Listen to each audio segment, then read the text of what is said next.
বিপুল বৈদেশিক ঋণ পরিশোধ ও বাণিজ্য সম্প্রসারণের চাপ নতুন সরকারের সামনে। চলমান সংস্কার দ্রুত এগিয়ে নেওয়ার পরামর্শ বিশ্লেষকদের।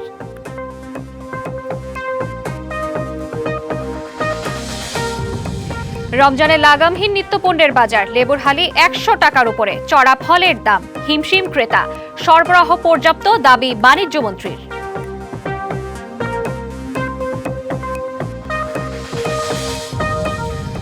আন্তর্জাতিক মাতৃভাষা দিবস কাল। ভাষা শহীদদের প্রতি শ্রদ্ধা জানাতে প্রস্তুত কেন্দ্রীয় শহীদ মিনার। রঙে রেখায় ভালোবাসার আলপনা।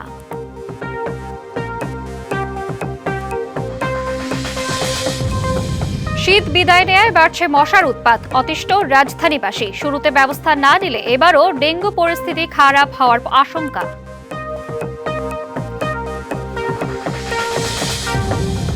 বগুড়ায় ঝগড়া থামাতে বলায় কাল হলো স্কুল শিক্ষার্থীর। ছুরিকাঘাতে হত্যা। যশোরে দুর্বৃত্তের হামলায় গ্রাম্য চিকিৎসক নিহত।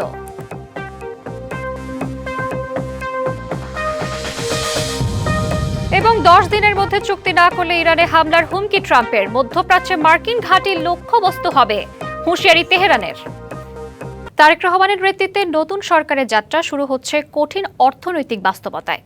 ঊর্ধ্ব মূল্যস্ফীতি, নিম্ন প্রবৃদ্ধি, ব্যাংক খাতের রেকর্ড খেলাপি ঋণ, দুর্বল আর্থিক প্রতিষ্ঠান ও পুঁজিবাজার, আমানতকারীদের চাপ এবং বিপুল বৈদেশিক ঋণের বোঝা এখন অর্থনীতির প্রধান চ্যালেঞ্জ। সংশ্লিষ্টরা বলছেন, আর্থিক কাঠামোর শক্তিশালী ভিত করতে এগিয়ে নিতে হবে চলমান সংস্কার কাজ। কঠোর হতে হবে অর্থ পাচার রোধে। অর্থনীতির টালমাটাল অবস্থার মধ্যেই ২০২৪ সালের ৫ই আগস্ট পালিয়ে যায় শেখ হাসিনার সরকার। লাগামহীন মূল্যস্ফীতি, রিজার্ভের ধারাবাহিক পতন, ডলার বাজারে অস্থিরতা, বিপুল বাণিজ্য ঘাটতি আর তীব্র তারল্য সংকট মোকাবিলা করতে হয় ডক্টর ইউনূসের সরকারকে। রেমিটেন্স, রিজার্ভ সহ কয়েকটি খাতে উন্নতি হলেও তারেক রহমানের সরকারকেও মোকাবিলা করতে হবে আর্থিক খাতের কঠিন চ্যালেঞ্জ। বিপুল খেলাপি ঋণের বোঝা, কোটি গ্রাহকের আমানত ফেরতের চাপ, নিত্যপণ্যের দামের লাগাম টানার মতো পরিস্থিতির মুখোমুখি হতে হবে নতুন সরকারকে। থাকছে বিপুল বৈদেশিক ঋণ পরিশোধ এবং বিনিয়োগ বাড়িয়ে প্রবৃদ্ধির চাকা সচল রাখার পরীক্ষাও।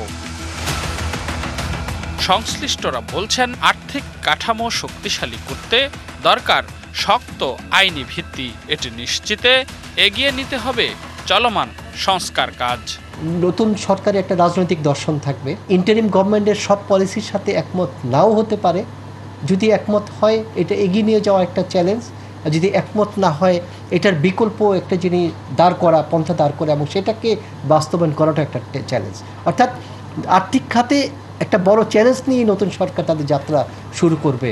আঞ্চলিক প্রতিযোগিতায় টিকে থাকতে বৈদেশিক বাণিজ্য ব্যবস্থাপনাকে ঢেলে সাজানোর পরামর্শ বিশ্লেষকদের। এ লক্ষ্যে কর ব্যবস্থাপনায় আনতে হবে আমূল পরিবর্তন। ম্যাক্রো ইকোনমিক স্টেবিলিটিটা মোটামুটি সামনে এসে গেছে। এখন নেক্সট ফেজ হচ্ছে ইনভেস্টমেন্ট, বিনিয়োগ আনা এবং অর্থনীতিকে আরও চাঙ্গা করে ওঠা। বর্তমান যে ট্যাক্স সিস্টেম আছে, এটাকে ওভারহল করতে হবে। রেডিমেড গার্মেন্ট, ইউরোপিয়ান ইউনিয়নে আমাদের শেয়ার এখন 48%। সেখানে ওই শেয়ারটা কমে যাবে, কারণ ভারত অনেক প্রস্তুতি নিয়েছে। বিশেষজ্ঞরা মনে করেন, অর্থনৈতিক স্থিতিশীলতা ফেরাতে আইনের কার্যকর ব্যবহার, জবাবদিহিতা নিশ্চিত করা এবং অর্থ পাচার ঠেকানোই হবে নতুন সরকারের অন্যতম চ্যালেঞ্জ। রেদওয়ানুল হক, ডিবিসি নিউজ, ঢাকা। দেশের 8 উপজেলায় পরীক্ষামূলকভাবে ফ্যামিলি কার্ড কর্মসূচি শুরু করার লক্ষ্যে অর্থমন্ত্রীকে সভাপতি করে 15 সদস্যের মন্ত্রিসভা কমিটি গঠন করেছে সরকার। মন্ত্রিপরিষদ বিভাগ থেকে কমিটি গঠন সংক্রান্ত প্রজ্ঞাপন জারি করা হয়। কমিটিতে সদস্য রয়েছেন সমাজ কল্যাণ মন্ত্রী এবং নারী ও শিশু বিষয়ক মন্ত্রী ও প্রতিমন্ত্রী। এছাড়া স্থানীয় সরকার, পল্লী উন্নয়ন ও সমবায় মন্ত্রণালয়ের প্রতিমন্ত্রী, উপদেষ্টা রাশেদ আল মাহমুদ তিতুমির ও মাহাদি আমিন, মন্ত্রিপরিষদ সচিব সহ 7টি মন্ত্রণালয়ের সচিব রয়েছেন এই কমিটিতে। ফ্যামিলি কার্ড বাস্তবায়নের উপযুক্ত পরিকল্পনা এবং সুবিধাভোগী নির্বাচনের পদ্ধতি প্রণয়ন করবে এই কমিটি। আন্তর্জাতিক মাতৃভাষা দিবস উপলক্ষে কেন্দ্রীয় শহীদ মিনারের নিরাপত্তা পরিকল্পনা বিষয়ে ব্রিফ করছেন ডিএমপি। সরাসরি চলে যাচ্ছে আমরা সেখানে। ঢাকা শহরকে আমরা সিকিউর রাখার জন্য সকল সময় চেষ্টা করি, এখনও সেই চেষ্টা করে যাব। আপনাদের সহযোগিতা একান্ত কাম্য। সকলকে অনেক ধন্যবাদ।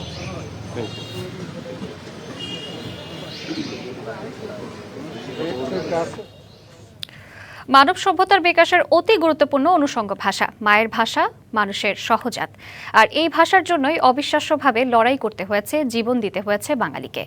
ভাষার জন্য জীবন দেয়া সেই বীর শহীদদের শ্রদ্ধা জানাতে প্রস্তুত কেন্দ্রীয় শহীদ মিনার। রঙে রূপে আলপনায় রঙিন হচ্ছে বেদি ও চত্বর।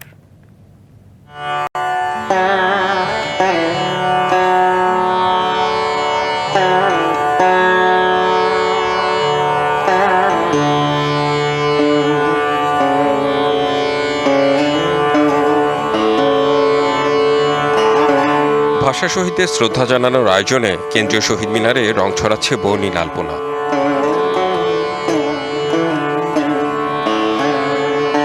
শিক্ষার্থী, সংস্কৃতিকর্মী ও স্বেচ্ছাসেবী দিন-রাত পরিশ্রম করে আঁকছেন আলপনা। আলপনা শুধু নান্দনিকতা নয়, ২১-এর চেতনা ধারণ করার প্রতীকী ভাষাও। ৫২ ভাষা শহীদ, আমাদের মা, মাটি, মাতৃভাষা, এগুলোকে আমরা মনে ধারণ করি বিধায় এই দিনটাতে আমরা তাদেরকে স্মরণ করে এবং তাদেরকে মনে রেখেই আমরা এখানে আলপনাটা করছি। খুবই আনন্দের একটা বিষয়, যেহেতু আমরা চারুকলা অনুষদে পড়ি এবং এত বড় পর্যায়ে করাটা সবসময় হয় না। অনেকগুলো মোটিভ নিয়ে কালেক্টিভ একটা আলপনা তৈরি হয়, কালেক্টিভ একটা জিনিস। এটি ভালোবাসার প্রকাশ, ভাষা শহীদদের আত্মত্যাগ জীবন্ত ও বহমান রাখার আবেগ। এইবার যেহেতু আমরা একটা গণতন্ত্রের দিকে নতুন যাত্রা শুরু করেছি, সেহেতু আমরা এবার লাল, হলুদ আর নীল এই তিনটা রঙকে প্রাধান্য দিয়ে একটা উৎসবের আমেজ দেওয়ার চেষ্টা করছি। লোকজ সংস্কৃতির পরম্পরা থেকেই এই আলপনা। শেকড়ের সঙ্গে প্রজন্মের সংযোগ ও ভাষা আন্দোলনের ইতিহাস হৃদয়ে গেঁথে দিতেই এই শিল্প নকশা। টিভিতে দেখতাম যে শহীদ মিনারে এত সুন্দর করে বড় পরিসরে আলপনা দেওয়া হয়, তো তখন মনে হইতো যে আমি যদি কখনো পারতাম। ২১শে ফেব্রুয়ারিতে আলপনা করি, তাছাড়া আমাদের বিভিন্ন ধরনের কালচারাল প্রোগ্রামে আলপনা করে থাকি। জাতীয় যে প্রোগ্রামগুলো হয় এগুলোতে হচ্ছে গিয়ে আমরা যে পার্টিসিপেট করতে পারি, এটা খুবই গর্বের বিষয় আমাদের জন্য। আমাদের শিল্পকে সবার সামনে উপস্থাপন করার এই বড় ধরনের একটা সুযোগ হয়। বাংলা ভাষা বাঙালির অহংকার, বাঙালির পরিচয়। রঙে রেখায় শ্রদ্ধা আর ভালোবাসার এই প্রকাশ যেন চিরায়িত। Redwan Ahmed, DBC news, Dhaka. রমজানের দ্বিতীয় আর প্রথম ছুটির দিনে রাজধানীর বাজারে ফল, মুরগি ও কাঁচা পণ্যের দোকানগুলোতে ক্রেতার ভিড় থাকলেও দামে স্বস্তি নেই। বাড়তি ভোগ্যপণ্যের দাম, আকার আর মান ভাদে লেবুর মান ভেদে লেবুর হালি ১০০ টাকার উপরে। ছোলা বিক্রি হচ্ছে ৯০ টাকা এবং মসুর ডাল ৯৫ টাকায়। আর এর আগে ৯৫ টাকায় বিক্রি হওয়া চিনির দাম এখন ১০৫ টাকা। তবে তুলনামূলক স্থিতিশীল আছে খেজুরের দাম। এদিকে পরিবহন ব্যয় বাড়ায় ফলের বাজারেও আপেল, কমলা ও মাল্টার দাম কেজিতে ২০ থেকে ৩০ টাকা পর্যন্ত বাড়ানো হয়েছে বলে জানিয়েছেন বিক্রেতারা। রমজানের আগের চাইতে রমজানের দাম বেশি। ছোলা নিচ্ছে ১০০, খেসারি নিচ্ছে ১০০, আর তেল নিচে হচ্ছে আপনার ৩৬০। যেগুলো একটু চাহিদা বেশি ওগুলো একটু দাম বেশি আর কি। যেমন আপনার শসা, গাজর, কাঁচামরিচ, তারপরে লেবু, মানে লেবু মনে করেন বড়োটা ১০০ টাকা আলি, আর ওই ছোটো যেটা ছোটো ওইটা বেশি ৬০ টাকা ৫০ টাকা আলি আর কি। আস্তে আস্তে দাম কমে যাবে আশা করি। চাহিদার তুলনায় বেশি মজুদ থাকলেও রোজার আগে থেকেই বেড়েছে ভোগ্যপণ্যের দাম। হঠাৎ এমন অস্থিরতার কারণ হিসেবে আসছে কৃত্রিম সংকট তৈরির অভিযোগ। ক্রেতার এমন অভিযোগের ভিত্তিতে সিন্ডিকেট ভাঙতে চট্টগ্রামে শুরু হয়েছে অভিযান। কারসাজি করে কেউ দাম বৃদ্ধি করলে ব্যবস্থা নেওয়ার হুঁশিয়ারি দিয়েছে প্রশাসন। বাজারে কৃত্রিম সংকট তৈরি করতে দেশের শীর্ষ আমদানিকারকদের সিন্ডিকেটের বিরুদ্ধে রমজানের আগে জাহাজকে ভাসমান গুদাম হিসাবে ব্যবহারের অভিযোগ ওঠে। পরে গভীর সাগরে অভিযান শুরু হলে পরিস্থিতি কিছুটা নিয়ন্ত্রণে আসে। রোজার আগেই ফের অস্থিরতা শুরু হয় বাজারে। গত 10 দিনের ব্যবধানে দেশে ভোগ্যপণ্যের অন্যতম বড় পাইকারি বাজার খাতুনগঞ্জে বেড়েছে বিভিন্ন পণ্যের দাম। বাজার স্থিতিশীল রাখতে অভিযানে নামে প্রশাসন। বৈঠকে বসে ব্যবসায়ী নেতাদের সাথে। প্রশাসনের কর্মকর্তারা জানান, রমজানের আগেই দাম বেড়েছে সয়াবিন তেল সহ অন্তত 9টি ভোগ্য পণ্যের। কিন্তু ব্যবসায়ীদের দাবি ভিন্ন। তারা বলছেন বাজার স্থিতিশীলই রয়েছে। 4টা পণ্যের দাম আমরা অপরিবর্তিত পেয়েছি, বাট 9টা পণ্যের দাম বেড়েছে। এর ভিতরে উল্লেখযোগ্য হারে বেড়েছে, যেমন আদার দামটা আমি দেখলাম যে এখানে 100 টাকা বিক্রি হচ্ছে, খুচরা দিয়ে দেখলাম যে 180 টাকা বিক্রি হচ্ছে। সয়াবিন তেলের দাম প্রায় 90 টাকা 5 লিটার বোতলে বেড়েছে গত বছরের তুলনায়। কোনো মালের শর্ট নেই এখানে, বরঞ্চ মালের দাম কমতির দিকে আর যদি কোনো মাল হঠাৎ কিছু আপনারা দেখেন যে মাঝে মাঝে মালের দাম একটু বাড়তে হয়, সেটা কমতে কমতে একটা জিনিসের কারেকশন হবে, সেটা হইতে পারে। প্রতি বছর রোজার আগে মূল্য বৃদ্ধির এই প্রবণতাকে সিন্ডিকেটের কারসাজি বলে মনে করছে ভোক্তাদের অধিকার নিয়ে কাজ করা সংগঠন। কৃত্রিম সংকট তৈরি করে আমাদেরকে বেশি দাম নেওয়ার যে প্রবণতা, এগুলো কিন্তু থেকে গেছে। জেলা প্রশাসন অথবা ভোক্তা সংরক্ষণ অধিদপ্তর বাজার তদারকিতে যায়, তারা বলে যে দাম স্বাভাবিক, কিন্তু যারা ক্রেতা তারাই জানে আসলে কি পরিমাণ দাম বেশি দিতে হচ্ছে। কৃত্রিম সংকট সৃষ্টি করলে ব্যবস্থা নেওয়ার কথা জানান জেলা প্রশাসক। নতুন বাংলাদেশে কোনো সিন্ডিকেট করার কোনো সুযোগ নাই এবং আমরা সবার কাছে প্রত্যাশা করি সবাই তার দায়িত্বশীল আচরণ করবে। আমরা আমাদের যে গোয়েন্দা সংস্থা, আমাদের মোবাইল টিম, তারাও কাজ করে যাচ্ছে যে আমাদের কাছে কোনো ইনফরমেশন আসলেই আমরা সেখানে ব্যবস্থা গ্রহণ করব। কারসাজির কারণে রমজানের মাঝামাঝি বহুল ব্যবহৃত পণ্যের দাম আরও বৃদ্ধি পাবে এমন শঙ্কা ক্রেতাদের। মাসুদুল হক, ডিবিসি নিউজ, চট্টগ্রাম। সারা দেশের মধ্যে পেঁয়াজ উৎপাদনে তৃতীয় অবস্থানে রাজবাড়ী। তবে এ জেলায় সম্প্রতি পেঁয়াজের বাজারে ব্যাপক দরপতন হয়েছে। 2 দিন আগেও মন প্রতি যেখানে বিক্রি হতো 2000 টাকায়, সেখানে এখন দাম 1000 থেকে 1200 টাকা। মৌসুমের শুরুতেই এমন দামে হতাশ কৃষক। সামনে দাম বাড়তে পারে এমন আশ্বাসে পেঁয়াজ সংরক্ষণের পরামর্শ কৃষি অধিদপ্তরের। মৌসুমের শুরুতে বিভিন্ন মাঠ থেকে পেঁয়াজতলায় ব্যস্ত সময় পার করছেন রাজবাড়ী জেলার কৃষকরা। দেশের মোট চাহিদার 15% পেঁয়াজ সরবরাহ করেন রাজবাড়ীর কৃষকেরা। তবে মৌসুমের শুরুতে পেঁয়াজের দাম নিয়ে হতাশ জেলা কৃষকেরা। 2-3 দিন আগেও প্রতি কেজি পেঁয়াজ 50 টাকা দরে বিক্রি হলেও বর্তমানে তা নেমে এসেছে 27 টাকায়। অনাকাঙ্ক্ষিত দরপতনে ক্ষতির মুখে রাজবাড়ীর চাষিরা। 2 দিন আগে বাজার ছিল 2000 টাকা, আর 2 দিন পরে বাজার হলো 1200 টাকা। 2100 থেকে যদি 1200 টাকা মন চলে আসে, তাহলে এই কৃষকের কি অবস্থা হবে? বাজারে সরবরাহ বেশি থাকায় ন্যায্য দাম পাচ্ছেন না কৃষক। অন্যদিকে খুচরা পর্যায়ে দাম কমার কোনো নেই লক্ষণ। ব্যবসায়ীরা বলছেন পরিবহনের ব্যয় বৃদ্ধি ও খুচরা পর্যায়ে সিন্ডিকেটের কারণে পেঁয়াজের দাম কমার সুফল পাচ্ছে না ভোক্তারা। প্রচুর পরিমাণে আমদানি কথা বলছেন, যার কারণে অটোমেটিক দাম কমে গেছে। মূলত বেশি লাভ করে হলো যারা খুচরা ব্যবসায়ী আছে, এরা মূলত বেশি লাভ করে। সিন্ডিকেট এই জায়গায়। আপাতত পেঁয়াজ আমদানির কোনো সিদ্ধান্ত নেই সরকারের। ক্ষতি পুষিয়ে নিতে পেঁয়াজ সংরক্ষণের পরামর্শ কৃষি সম্প্রসারণ অধিদপ্তরের। এখনো পেঁয়াজ আমদানি করার জন্য ব্যবস্থা করা হয়নি। সিন্ডিকেট যারা মধ্যস্বত্ব ফরিয়ে থাকে তারা কিছু লাভ করতে চায়, তবে সরবরাহের সাথে যদি চাহিদা ঠিক থাকে সেক্ষেত্রে দাম ততটা হেরফের হবে না। রাজবাড়ীতে চলতি মৌসুমে 40,000 হেক্টর জমিতে পেঁয়াজের আবাদ হয়েছে, যেখানে লক্ষ্যমাত্রা ধরা হয়েছে 6 lakh metric ton. DBC news desk. পণ্যের মূল্য স্থিতিশীল রাখার বিষয়ে আশ্বস্ত করেছেন বাণিজ্যমন্ত্রী খন্দকার আব্দুল মুক্তাদির। সকালে সিলেট ওসমানী আন্তর্জাতিক বিমানবন্দরে তিনি জানান, দায়িত্ব নেয়ার পর বাজার ব্যবস্থা নিয়ন্ত্রণে পর্যাপ্ত সময় পায়নি সরকার। তবে বাজারে পর্যাপ্ত পণ্য সরবরাহ থাকায় আপাতত মূল্যবৃদ্ধির কোনো শঙ্কা নেই। গত 4 থেকে 5 মাসে দেশের রপ্তানি প্রবৃদ্ধিতে কিছুটা নেতিবাচক প্রভাব পড়েছে জানিয়ে মন্ত্রী বলেন, রপ্তানি বাণিজ্যের প্রবৃদ্ধি বাড়িয়ে দেশের সামগ্রিক বাণিজ্য খাতের চ্যালেঞ্জ মোকাবেলায় কাজ করবে সরকার। জানান, আগামী 5 বছরে নির্বাচনী ইশতেহারের প্রতিশ্রুতি অক্ষরে অক্ষরে বাস্তবায়ন করা হবে। সিলেটের মানুষের জীবনমান উন্নয়নে নানা পরিকল্পনা হাতে নেওয়া হয়েছে বলেও জানান বাণিজ্যমন্ত্রী। বাণিজ্য মন্ত্রণালয়ের অন্যতম একটা কাজ হচ্ছে এসেনশিয়াল যেগুলি ফুড আইটেম সেগুলির স্থিতিশীল রাখা। যে সময় আমরা দায়িত্বটা নিয়েছি তার পরের দিন থেকে রোজা মাস শুরু হয়েছে, তো আমাদের রিঅ্যাকশন টাইমটা ছিল না যে মাঝখানে আমরা কিছু করব, সেরকম ছিল না। কিন্তু ভালো দিকটা হচ্ছে আমাদের হাতে যে পরিমাণ সরবরাহ আছে সেই সরবরাহ বাজারে মূল্য স্থিতিশীল রাখার জন্য পর্যাপ্ত। শীত বিদায় নেয়ায় বাড়ছে মশার উৎপাত। আবারও ছড়াতে শুরু করেছে মশাবাহিত নানা রোগ। চলতি বছরে এ পর্যন্ত ডেঙ্গু আক্রান্ত হয়েছেন প্রায় 1400 মানুষ। এদিকে রাজধানীর বায়ু দূষণ ডেঙ্গুর প্রকোপ বাড়াচ্ছে এমনটা উঠে এসেছে এক গবেষণায়। বিশেষজ্ঞরা বলছেন, ডেঙ্গুকে এখন সারা বছরের রোগ হিসেবে ধরে নিয়ে দীর্ঘমেয়াদী পরিকল্পনার দিকে এগোতে হবে সরকারকে।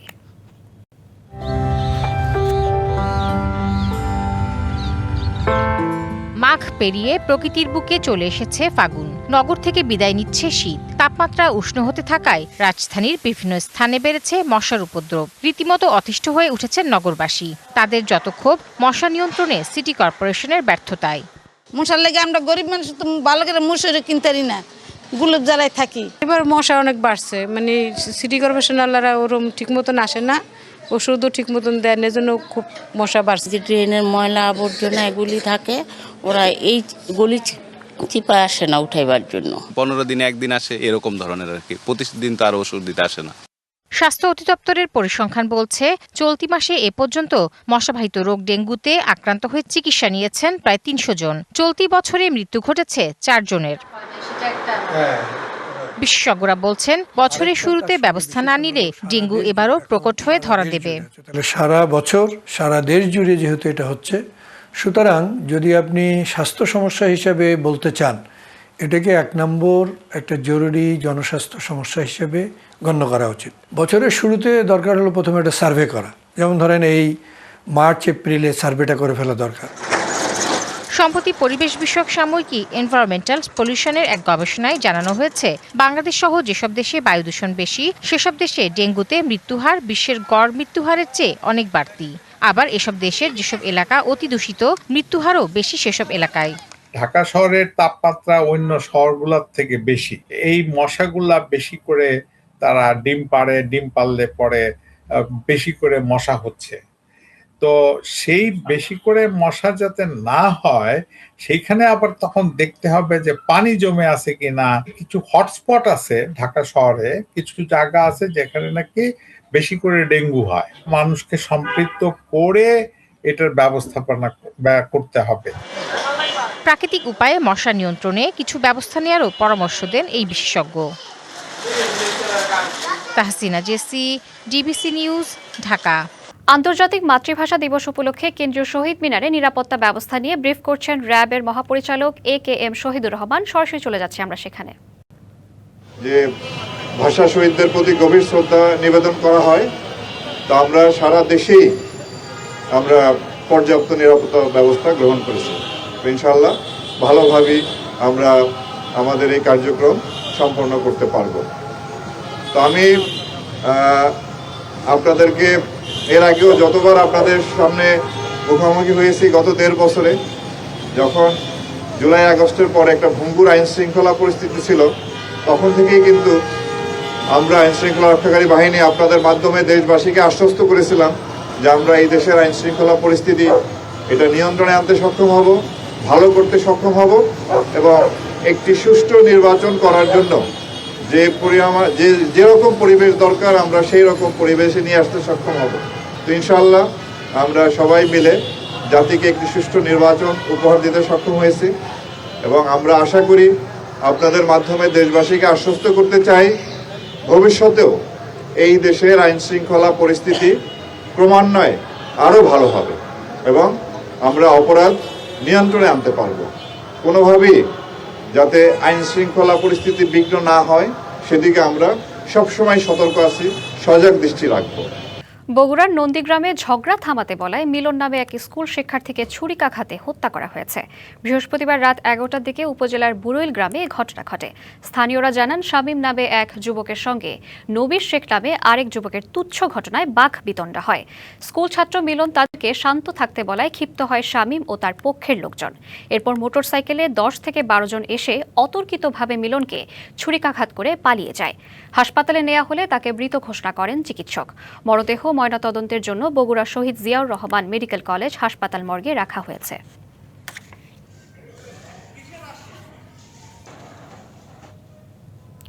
যশোরের শার্শায় আল আমিন নামে এক গ্রাম্য চিকিৎসককে কুপিয়ে হত্যা করেছে দুর্বৃত্তরা। বৃহস্পতিবার রাত 9:30টার দিকে উপজেলার বাড়িপোতা গ্রামে এ ঘটনা ঘটে। পুলিশ জানিয়েছে তারাবির নামাজ আদায় শেষে বাড়ি ফিরছিলেন আল আমিন। পথে অতর্কিত হামলা চালায় একদল দুর্বৃত্ত। ধারালো অস্ত্র দিয়ে কুপিয়ে গুরুতর জখম করে পালিয়ে যায়। চিৎকার শুনে স্থানীয়রা আল আমিনকে দ্রুত হাসপাতালে নিয়ে গেলে চিকিৎসক তাকে মৃত ঘোষণা করেন। হত্যাকাণ্ডের কারণ নিশ্চিত করতে পারেনি পুলিশ। 21 পদকপ্রাপ্ত চারণ কবি বিজয় সরকারের 123তম জন্মবার্ষিকী আজ। একাধারে গীতিকার, সুরকার ও গায়ক ছিলেন অসাম্প্রদায়িক চেতনার সুরস্রষ্টা বিজয় সরকার। এই গুণী শিল্পীর বসত ভিটা পড়ে আছে অযত্ন ও অবহেলায়। তার মৃত্যুর 40 বছরেও গড়ে ওঠেনি স্মৃতি সংগ্রহশালা। নড়াইল সদর উপজেলার ডুমদি গ্রামে 1903 সালের 20 ফেব্রুয়ারি জন্মগ্রহণ করেন গান ও সুরের পাখি কবিয়াল বিজয় সরকার। সবুজ শ্যামল ঘেরা গ্রামীণ প্রকৃতির মাঝেই দাঁড়িয়ে আছে কবিয়াল বিজয় সরকারের বসতভিটা। মুক্তিযুদ্ধের গানসহ 1800-র বেশি গান লিখেছেন। শিল্পকলায় অবদানের স্বীকৃতিস্বরূপ 2013 মরণোত্তর 21 পদকে ভূষিত হন বিজয় সরকার। 1985 সালের 4 ডিসেম্বর বিজয় সরকারের মৃত্যুর পর অযত্ন অবহেলায় পড়ে আছে তার বসতভিটা।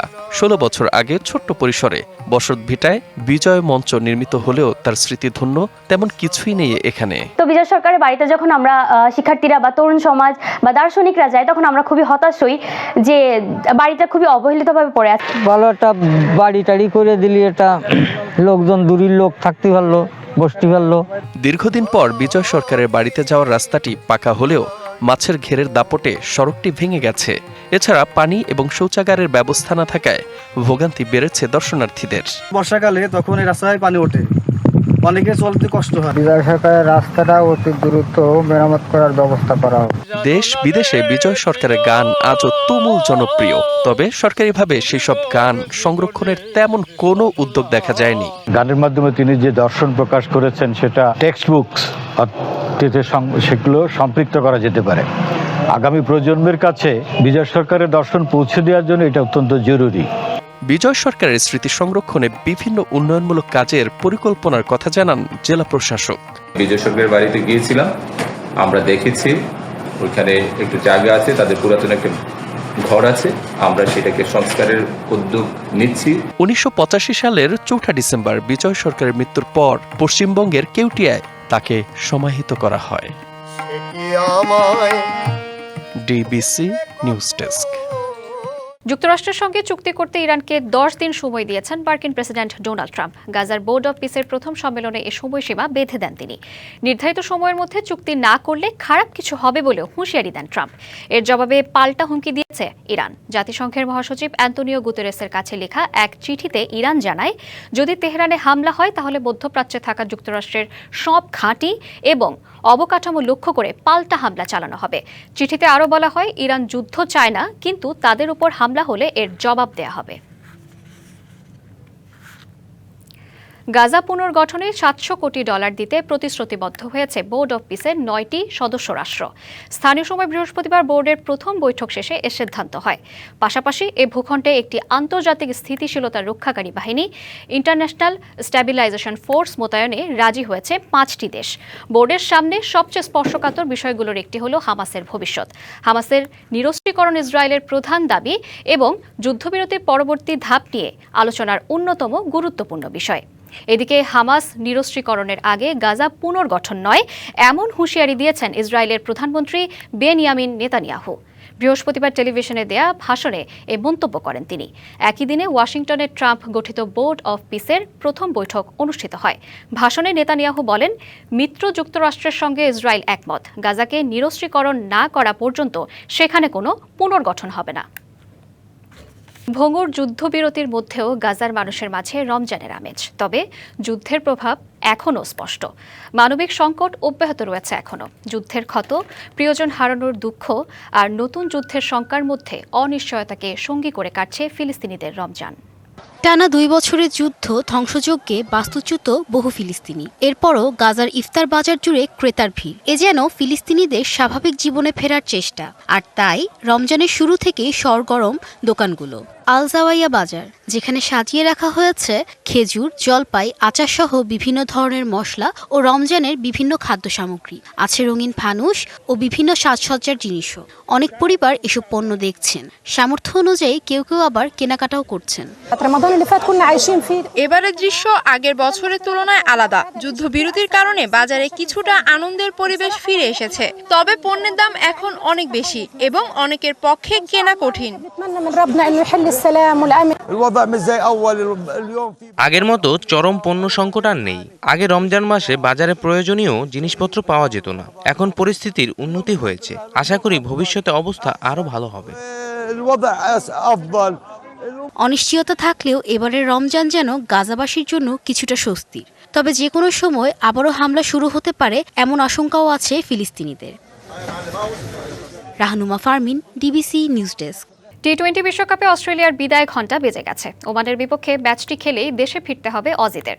সন্ধ্যা 7:30টায় শ্রীলঙ্কার পাল্লেকেল্লেতে ম্যাচটি মাঠে গড়াবে। আর এই ম্যাচ নিয়ে স্বপ্ন বুনছে ওমান। অজিদের এই খারাপ সময়ে ওদের হারিয়ে বিশ্বকাপ শেষ করতে চায় ওমান, যদিও তা অসম্ভব কিছু না। এর আগে শ্রীলঙ্কা জিম্বাবুয়ের মতো দলের বিপক্ষে হেরেছে অজিরা। টুর্নামেন্ট একটি মাত্র ম্যাচ জিতেছে অস্ট্রেলিয়া, সেটিও আয়ারল্যান্ডের বিপক্ষে। শেষ ম্যাচটা তাই একটু বেশি কঠিন হতে যাচ্ছে ট্রাভিস হেডদের জন্য। ওমানের জন্য হতে পারে মাইটি অজিদের বিপক্ষে জয় তুলে নেয়ার দারুণ সুযোগ। বিশ্বকাপের গ্রুপ পর্বের খেলা শেষ হচ্ছে আজ অস্ট্রেলিয়া ওমান ম্যাচ দিয়ে। শনিবার সুপার 8-এর প্রথম ম্যাচে মাঠে নামবে নিউজিল্যান্ড পাকিস্তান। সেরা 8-এর শুরুটা হবে এক ম্যাচ দিয়ে। রবিবার থেকে 2 ম্যাচ করে মাঠে গড়াবে। 4 গ্রুপ থেকে পয়েন্ট টেবিলের সেরা 2 দল খেলবে সুপার 8। 8 দলের এই লড়াইয়ে প্রতিটা দল 3টি করে ম্যাচ পাবে। সেমিফাইনালে যেতে হলে কমপক্ষে 2 ম্যাচ জিততে হবে। পয়েন্ট আর নেট রান রেটের হিসেবেও থাকছে এই পর্বে। সুপার 8-এর গ্রুপ 1 নম্বরে আছে South Africa, West Indies, Bharat, Zimbabwe. আর গ্রুপ 2-এ ইংল্যান্ড, শ্রীলঙ্কা, পাকিস্তান, নিউজিল্যান্ড। কখনো বিশ্বকাপের সেমিফাইনালে খেলা হয়নি শ্রীলঙ্কার। বিশ্বমঞ্চে অস্ট্রেলিয়া, শ্রীলঙ্কার মতো বড় দলগুলোকে হারানো জিম্বাবুয়ের জন্য অসাধ্য সাধন করার সমান। তবে সেসব গল্প পেছনে ফেলে অস্ট্রেলিয়া শ্রীলঙ্কাকে হারিয়ে টি-20 বিশ্বকাপের সুপার 8-এ জায়গা করে নিয়েছে জিম্বাবুয়ে। হঠাৎ করে আফ্রিকার এই দলটির এমন বদলে যাওয়ার রহস্যটাই বা কি? ছেঁড়া জুতো আর নিঃশেষ হয়ে যাওয়ার তুমুল শঙ্কা নিয়ে ক্রিকেট বিশ্বে খাবি খাচ্ছিল জিম্বাবুয়ে। সময়ের কষাঘাতে বারবার এদিক সেদিক ঘুরে বেড়ানো আফ্রিকান এই দলটি নিজেদের ইতিহাস অবশেষে পাল্টেই ফেলল। টি-20 বিশ্বকাপের গ্রুপ পর্ব না পেরোতে পারা দলটি অস্ট্রেলিয়া, শ্রীলঙ্কাকে হারিয়ে জায়গা করে নিয়েছে সুপার 8-এ। পরপর 2টি শক্তিশালী দলকে বিশ্বমঞ্চে হারানো চারটিখানি কথা তো নয় নিশ্চয়ই। যে দাপুটে ক্রিকেট খেলছে আফ্রিকানরা, তাতে আশা করাই যায় সুপার 8-এও সুপার পারফরম্যান্সের ধারাটা বজায় রাখবে জিম্বাবুয়ে। ক্যাপ্টেন সিকান্দার রাজা স্পষ্ট করেই বলছেন, আন্ডারডগ হয়ে যে গল্প লেখা হয় তা মানুষ শুনতে পছন্দ করে। সেরা 8-এ জিম্বাবুয়ের প্রতিপক্ষ ওয়েস্ট ইন্ডিজ, ভারত আর সাউথ আফ্রিকা। 3 দলের 2 দলকে হারাতে পারলে সেমিফাইনালে যাওয়ার কীর্তিটা অর্জন করতে পারে জিম্বাবুয়ে। অপরাজিত জিম্বাবুয়ের অধিনায়ক সিকান্দার রাজা তো বলেই দিয়েছেন, সুপার 8-এও তার দল অন্তত 2টা ম্যাচের দিকে নজর রাখবে।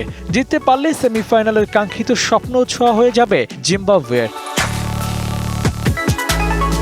জিম্বাবুয়ের এই দলের বদলে যাওয়ার রহস্যটাই বা কি? নামে কোনো ঘরোয়া লিগ নেই নামে ভারে বড় একাধিক কোনো ক্রিকেটার। ক্যাপ্টেন সিকান্দার রাজাই দলটির সেরা তারকা, আর ম্যাজিকটা বোধহয় এখানেই লুকিয়ে আছে। পুরো দলটিকে এক সুতোয় গেঁথে রাখেন সিকান্দার, সেই সাথে ব্যাট বল হাতেও দেন নেতৃত্ব।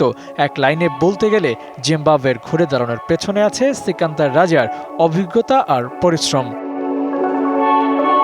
জিম্বাবুয়ের ঘুরে দাঁড়ানোর পেছনে আরও এক বড় কারণ হতে পারে ওদের ব্যালেন্স স্কোয়াড। বোলিং ব্যাটিং 2 জায়গায় ওরা সেরা। অস্ট্রেলিয়ার মতো দল জিম্বাবুয়ের 2 উইকেটের বেশি নিতে পারেনি। শ্রীলঙ্কার মতো দল 179 রানে টার্গেট দিয়েও ম্যাচ বাঁচাতে পারেনি। রাজার দলের এই ভারসাম্যতাই ওদের পৌঁছে দিয়েছে সফলতার দোরগোড়ায়। ওয়েস্ট ইন্ডিজ নাকি সাউথ আফ্রিকা, জিম্বাবুয়ের নজর কোন দিকে? নাকি সূর্যা কুমারের ভারতকেই হারিয়ে শেষ 4-এ যাওয়ার স্বপ্ন বুনছে Zimbabwe? Abu Naim, DBC news. DBC সংবাদে এই ছিল এখনকার মতো। ডিবিসি নিউজের সংবাদগুলো পড়তে ভিজিট করুন dbcnews.tv আর ভিজিট করুন ডিবিসি নিউজের ফেসবুক পেজ এবং ইউটিউব চ্যানেল। ডিবিসির সঙ্গেই থাকুন।